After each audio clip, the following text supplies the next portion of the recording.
आघाडी सरकारच्या मराठा आरक्षणाला अंतरिम स्थगिती, मुंबई हायकोर्टाचा महत्त्वाचा निकाल, मुस्लिम समाजाला शिक्षणामध्ये आरक्षण ठीक पण नोकरीत नको, कोर्टाचं निरीक्षण।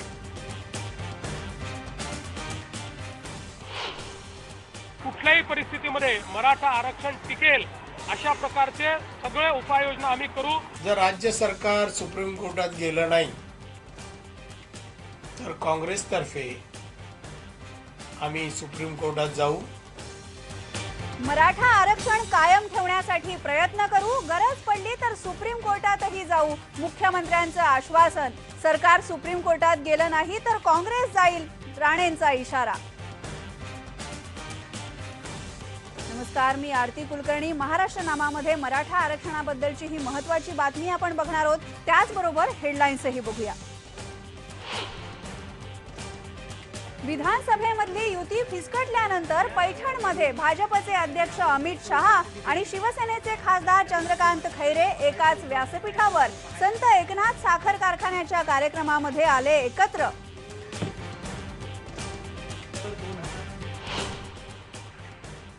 प्रेमविवाहाला साक्षीदार म्हणून सही केल्यामुळे बेळगाव जवळ 2 तरुणांना कपडे काढून अमानुष मारहाण, भाजपचे आमदार संजय पाटील यांच्या समर्थकांची दादागिरी।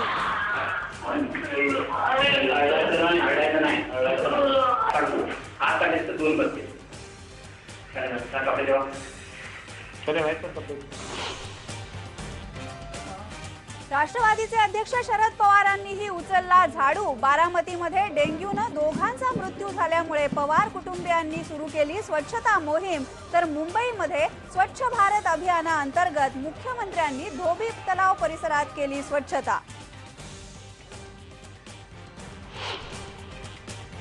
आणि IPL स्पॉट फिक्सिंग प्रकरणी मुदगल समितीच्या अहवालाचा भाग दोन्ही पक्षांना देण्याचा वकिलांचा सुप्रीम कोर्टाचा निर्णय। एन श्रीनिवासन, सुंदर रमण, राज कुंद्रा, गुरुनाथ मय्यप्पन यांची अहवालामध्ये नावं, 2 क्रिकेटर्सचाही समावेश। पहिली बातमी महाराष्ट्र नामामध्ये आपण बघणार आहोत मराठा आरक्षणाबद्दलची। मराठा आरक्षणाच्या संदर्भात उच्चस्तरीय बैठक होणार आहे। मुख्यमंत्र्यांच्या अध्यक्षतेखाली उद्या मुंबईमध्ये ही बैठक होणार आहे। अनेक मराठा संघटना या बैठकीला उपस्थित राहणार आहेत असं आपल्याला कळतंय। उद्या सकाळी 10 वाजता मुख्यमंत्र्यांच्या अध्यक्षतेखाली महत्त्वाची ही बैठक होणार आहे आणि सगळ्यांचं लक्ष या बैठकीकडे लागलेलं आहे। आघाडी सरकारच्या मराठा आरक्षणाला अंतरिम स्थगिती मुंबई हायकोर्टाने दिलेली आहे। त्याचबरोबर मुस्लिम समाजाला शिक्षणामध्ये आरक्षण ठीक आहे पण नोकरीत नको असंही कोर्टाने निरीक्षण नोंदवलेलं आहे आणि या पार्श्वभूमीवरच उद्या मुख्यमंत्र्यांच्या अध्यक्षतेखाली ही बैठक होते। त्याआधीची ही महत्त्वाची बातमी सुद्धा आपण बघूया।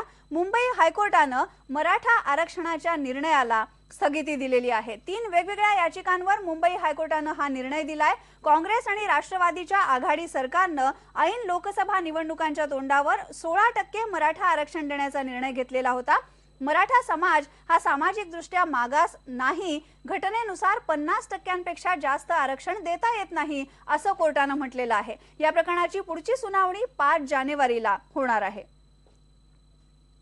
आणि याबद्दलच आपण बोलूया आमचे सिनियर करस्पॉन्डंट प्रफुल्ल साळुंके यांच्याशी। प्रफुल्ल, कोर्टाने अतिशय महत्त्वाचा निर्णय दिला। आघाडी सरकारने 16% मराठा आरक्षणाचा निर्णय घेतलेला होता, या निर्णयाला सरकारने स्थगिती दिलेली आहे, पण तरी सुद्धा आत्ताचं जे नवं राज्य सरकार आहे ते सुद्धा मराठा आरक्षण देण्याबद्दल ठाम दिसतंय। उद्याची बैठक होणार आहे, त्याची काय पार्श्वभूमी आहे आणि उद्याच्या बैठकीमध्ये काय होऊ शकतं?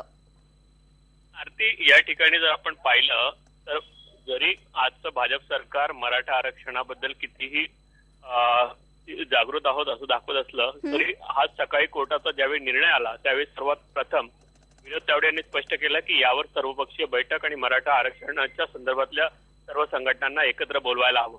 त्यानंतर संध्याकाळी हा निर्णय या ठिकाणी झाला आणि उद्या मुख्यमंत्री या ठिकाणी सर्व मराठा संघटनांशी बोलणार आहेत। पण जर आपण पाहिलं तर भाजपामध्ये या संदर्भात 2 मतप्रवाह आहेत, कारण की भाजपचा जो सर्वात महत्वाचा जो मतदार आहे की ज्याने भाजपाची कायम पाठराखण केली आहे तो म्हणजे ओबीसी समाज, त्यामध्ये माधव म्हणजे माळी, धनगर आणि वंजारी त्यातला एक सर्वात मोठा समाज म्हणजे धनगर समाजाने या ठिकाणी आरक्षणाची मागणी केली आहे. बरोबर. जर उद्या भाजपाने या ठिकाणी मराठा संघर्ष समिती आणि या सर्वांशी चर्चा केली तर धनगर समाज देखील म्हणेल की जर आम्ही एवढ्या दिवसापासून मागणी करतो आहोत आणि ही जर मागणी मान्य न होता तुम्ही थेट मराठा समाजाच्या आरक्षणासंदर्भात बोलतात तर आमचं काय. बरोबर. या ज्या दोन गोष्टी आहेत त्या यापुढे येणार आहेत. बरोबर आहे पण आज प्रफुल्ल, कुठेतरी तू जे म्हणतोयस ते अगदी बरोबर आहे. हायकोर्टाचा हा निर्णय आहे, उद्या मुख्यमंत्र्यांच्या अध्यक्षतेखाली बैठक आहे आणि यामुळे मराठा आरक्षणच नाही तर एकूण सगळ्याच समाजांनी जी आरक्षणाची मागणी केली आहे तो मुद्दा पुढे येणार आहे. दुसरीकडे मराठा आरक्षणाला मिळालेल्या स्थगितीवरून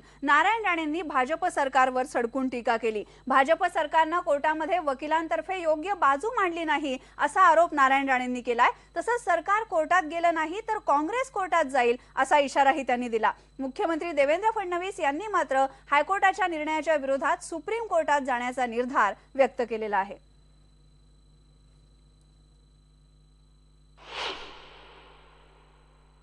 या स्थगिती दिलेल्या निर्णयाच्या विरोधात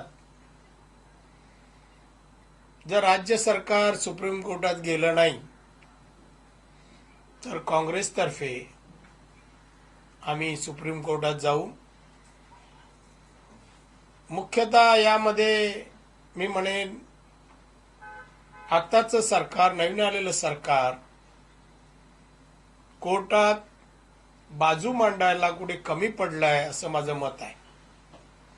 सरकारी वकिलांनी ज्या प्रकारे बाजू मांडायला पाहिजे होती ती मांडली गेली नाही आणि म्हणूनच स्टे देण्यात आलेला आहे. अजून या संदर्भातली पूर्ण माहिती मिळालेली नाही, पण सरकार मराठा आरक्षणाच्या पूर्णपणे बाजूने आहे आणि हायकोर्टामध्ये मराठा आरक्षणाच्या संदर्भात जर काही निर्णय झाला असेल तर त्या निर्णयाला आम्ही सुप्रीम कोर्टामध्ये दाद मागू.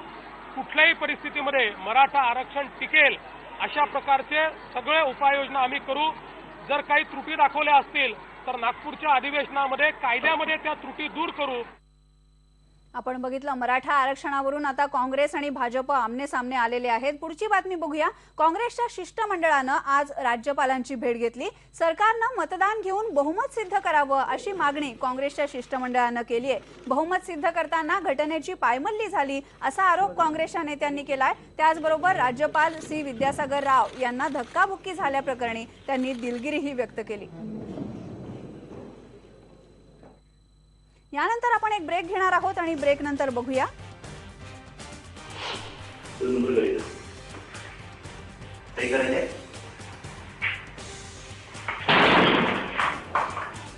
प्रेमविवाहाला साक्षीदार राहिले म्हणून सही केल्यामुळे बेळगाव जवळ 2 तरुणांना अमानुष मारहाण.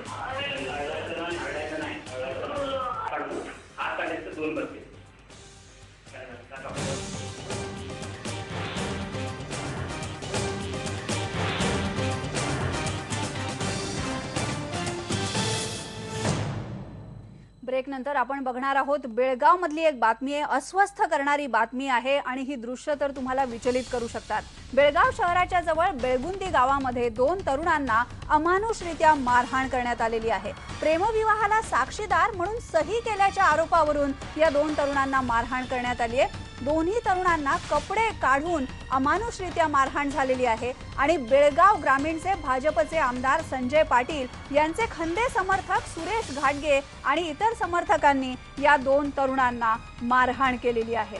भाजपचे आमदार संजय पाटील यांचे हे समर्थक आहेत सुरेश घाटगे आणि आणखी त्यांचे काही कार्यकर्ते समर्थक यांनी 2 तरुणांना अमानुषरित्या मारहाण केली.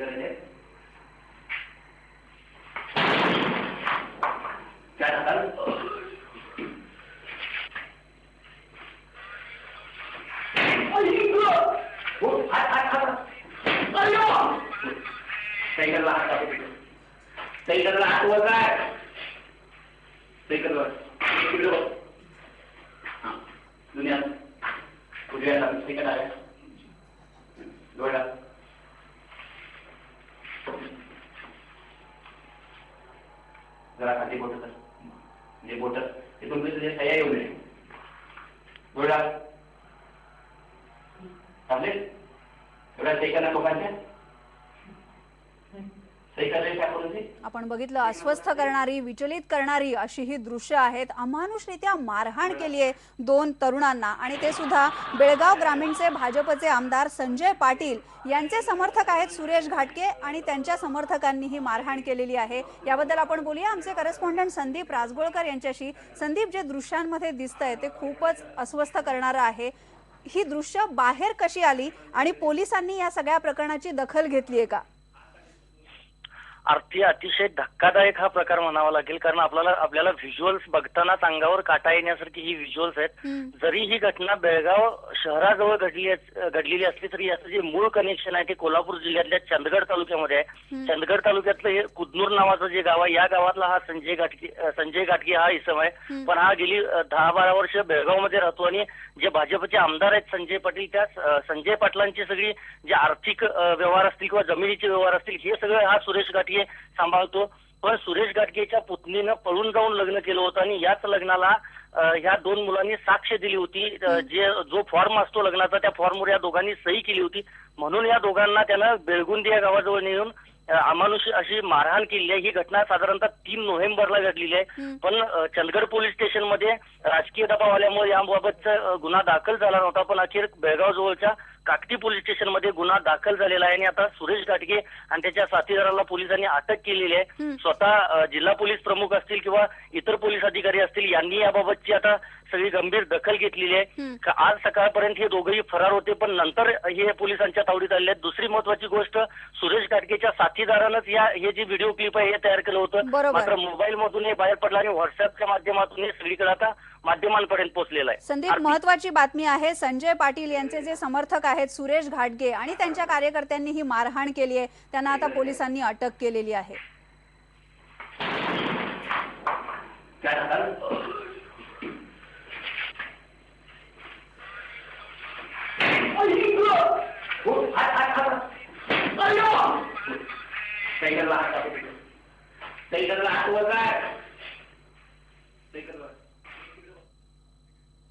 खूपच धक्कादायक अशी ही दृश्य आहेत. पण या प्रकरणाची पोलिसांनी आता दखल घेतली आहे. हे व्हिडिओ जे आहेत ते व्हॉट्सअपच्या माध्यमातून सगळ्यांच्या समोर आले आणि या 2 निरपराध तरुणांवर कशा प्रकारे अत्याचार होतोय आपण पाहिलं. यानंतर आपण एक ब्रेक घेणार आहोत. ब्रेक नंतर पुन्हा भेटूया. पहा फक्त IBN लोकमत.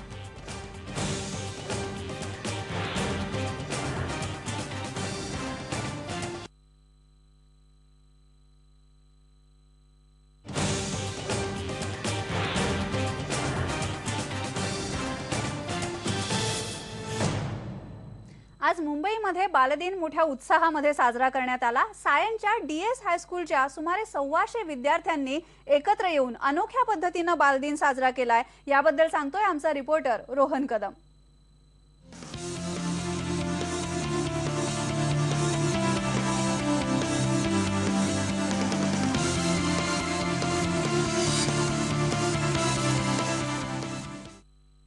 आता मी सायनच्या DS हायस्कूलच्या इकडे आणि इकडे एकदा वेगळ्या पद्धतीने बालदिन साजरा होतोय. या शाळेतली सुमारे 100 ते 125 मुलं एकत्र येऊन चित्र काढतायत. एका भिंतीवरती रंगरंगोटी करतायत. निसर्गचित्र असतील, प्राणी असतील, पक्षी असतील, वेगवेगळे मासे असतील ते इकडे साकारतायत. ग्रुपमध्ये एन्जॉय करतायत, काम करतायत, आपली कलाही साकारतायत. ताई, मला सांग, तू काय करतेस? कसलं चित्र बनवलंय? शेलमध्ये कलर करते आणि वॉल पेंटिंग आहे आमचं. आणि काय काय विषय आहे? वॉलवरती कसलं पेंटिंग करते? Sea under sea water animals जे असतात ना, आम्ही ते काढले आणि त्याच्यामध्ये कलर करते. तर मला सांग, कागदावर चित्र काढणं वेगळं असतं आणि भिंतीवर वेगळं. तू याची तयारी केली आहे का? तुम्हाला शिक्षकांनी शिकवलं आहे का असं काही? कागदाच्या वरती आम्ही केले, पण हे पहिल्यांदा करतोय आम्ही. सरांनी आम्हाला शिकवले कसं करतात.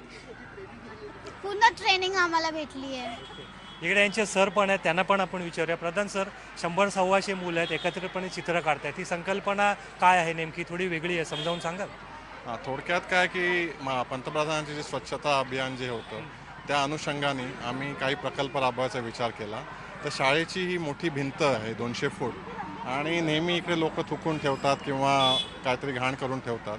तर त्याच्याऐवजी आपण जर मुलांकडनं चित्र काढून घेतली, मुलांना एकत्रितपणे काम करायचा आनंद पण मिळाला. ज्याच्यात त्यांनी बालदिन साजरा केला, त्यांनी कला पण साकारली आणि मजा पण केली. व्हिडिओ जर्नलिस्ट उमेश गोविलकर सोबत रोहन कदम, IBN लोकमत, मुंबई. यानंतर महाराष्ट्र नामामध्ये इथेच थांबूया, पण बालदिनानिमित्त आणखी काही खास कार्यक्रम आपण पाहत राहणार आहोत. पहा फक्त IBN लोकमत.